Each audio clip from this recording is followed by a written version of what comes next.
Eternal Atake, the dark world. 准备好了吗？ I turned to an addict, I brought me a paddock, I brought her a baby one. Yeah, I brought me a Maybach, it came with 2 doors. Yeah, that's a Mercedes. Greetings. I'm Mike Hass. Welcome to Hasscast. We will be discussing Eternal Atake. Eternal Atake is Lil Uzi Vert's latest album. Lil Uzi Vert comes from Philadelphia, locally. So he was local when I first discovered him in 2014. And I've been following his career ever since about the 5th or 6th grade. And I've been a fan ever since his really early collaborations with Philly native rapper Core. So I've always been a fan, and this really just makes me feel like middle school, because his prime years were when I was in middle school, 2016, 2017, that era, and it just really, I feel like it just feels like middle school again. Eternal Atake is out. It's one of the most anticipated albums in my lifespan. Honestly, I haven't been anticipating an album this much since about Dream Chasers 4 by Meek Mill. Dream Chasers 4 wasn't released, it took a while to release due to Meek Mill's legal issues. There's a whole docu-series on that on Amazon Prime called Free Meek. I definitely recommend watching that documentary, Free Meek. And I had the same anticipation for Dream Chasers 4 as I had for Eternal Atake. But Lil Uzi wouldn't release Eternal Atake for artistic purposes. He wanted to expand his craft and make sure that what he was recording in terms of music was pretty solid enough for his beloved fans to enjoy. And fucking A, we got some that us Uzi fans enjoyed for the most part. When I look at Twitter, I see a lot of positive reactions towards Eternal Atake. Some people say it was overhyped. Fuck out of here. I disagree, buddy. One of the best albums I've heard in a while. Eternal Atake was really solid.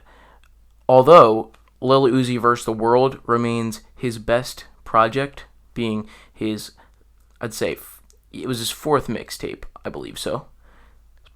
His first one was Purple Thoughts, Volume 1. Then it went The Real Lil Uzi, then Love is Rage, and then Lil Uzi Vert: The World. So yeah, Lil Uzi Vert: The World remains his best mixtape, or project in general, but Eternal Atake, I'd say it's pretty high up there. But with this, we see his odd persona, because Lil Uzi's goofy. He's goofy as shit. He just says some funny stuff, honestly. Remember, when you pronounce this album's name, it looks like Eternal Atake. It's Eternal Atake, okay? It's Eternal Atake. Hopefully I did not say that wrong earlier. But yes. So, anything said by Uzi in this, basically a good bar. I agree with everything he says in this. But, the album's pre-existing singles are That Way and Futsal Shuffle. Futsal Shuffle and That Way, I won't really comment on that much due to them being out for a while. But, I do enjoy both of those songs. I learned the Futsal Shuffle myself, and That Way, yeah, it was pretty good. It was pretty good. But I feel like there is better songs recorded on this album, but I do think they are good, kickstarting singles. But in terms of a kickstart, we got that with Baby Pluto. Holy shit. Baby Pluto. Whoa. It was weird, but it was good. And there was a really good anticipation due to the beat taking a while. It took a while for the beat to drop, so it was pretty funny. I really like this song. There's a lot of it was Baby Pluto went hard. It really truly did. And I won't discuss every single song. I'll just discuss the highlights, But Baby Pluto, it was a great kickstart. It was fast paced, and also it had that just signature weird techno vibe. And also, with this whole album, there's this really good theme of, out of this world, alien-esque. It was really, this album was out of this world.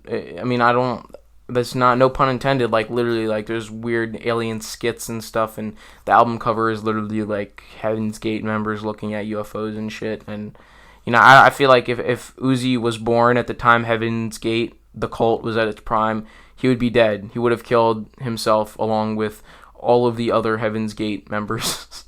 Let's be real, because Lil Uzi's a bit crazy. You just look up Lil Uzi needs to be protected, and there's these weird videos of him, like, poster. and he's weird, and I'm not one to judge him, but he has an odd personality, and I dig that, you know. That's probably why he comes up with some really good musical bars and all that, and yeah.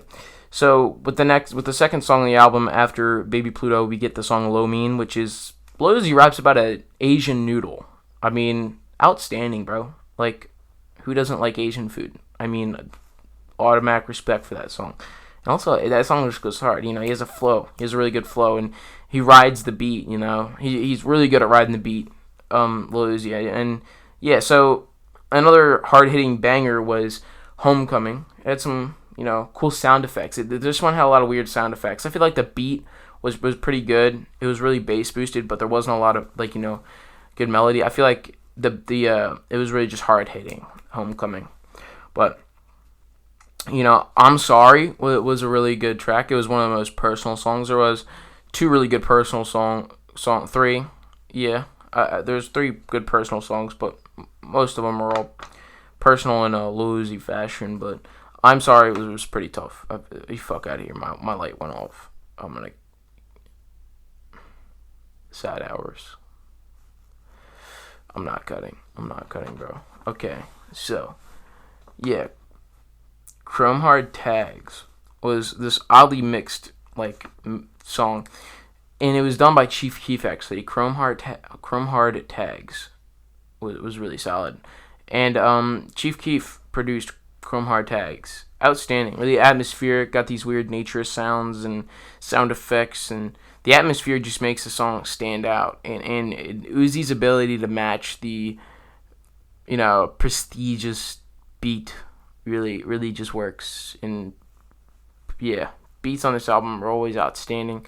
And yeah, so Bust Me Prices and Urgency were pretty solid.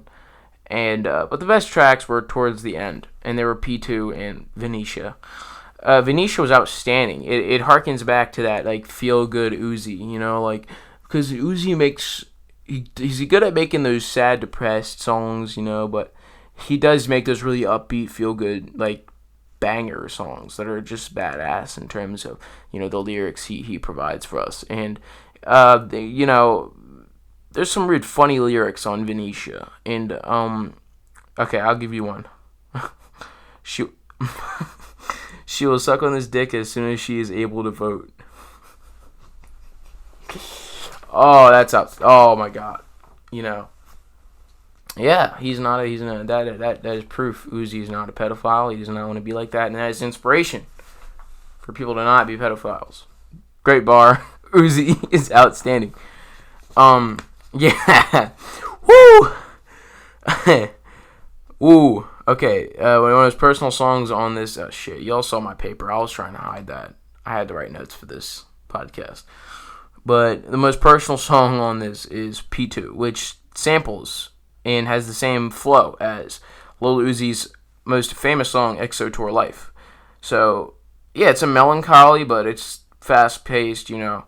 The fast-paced beat really complements the somber lyrics, so it's not all slow and, I'm sad. But, like, the lyrics aren't too sad and somber. They move on in a sense of, you know, progression past a, you know, bad relationship, and that's what we get from that song, a good emotional song. But it was fun though, you know. But I say one of the best lyrics is on the real, love is not on the real, our love is not fun. There's no emotion on my face because I am numb. Like, you know, sometimes I feel that way. It's just like, yeah, Lil Uzi, pretty solid, relatable lyrics. I fucks with it. I mess with it, and I mess with this album. So yeah, Lil Uzi has done it again, and as an Uzi fan, I am thoroughly satisfied. And I am gonna say all songs will be added to my playlist. I'm gonna say most songs will last at least 4 months on my playlist, but most of these songs are gonna go down as something I will listen to for a while. But in terms of just staying on my playlist for a while before I want to move on to something new, these will probably stay on for about 4 months. That's my shelf rate, you know. But yes, thank you for watching another rendition of Hasscast.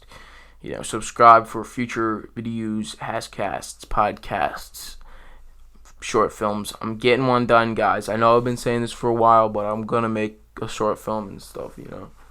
So, hope y'all enjoyed the video, and I'll be casting out my thoughts to you on the next Hasscast.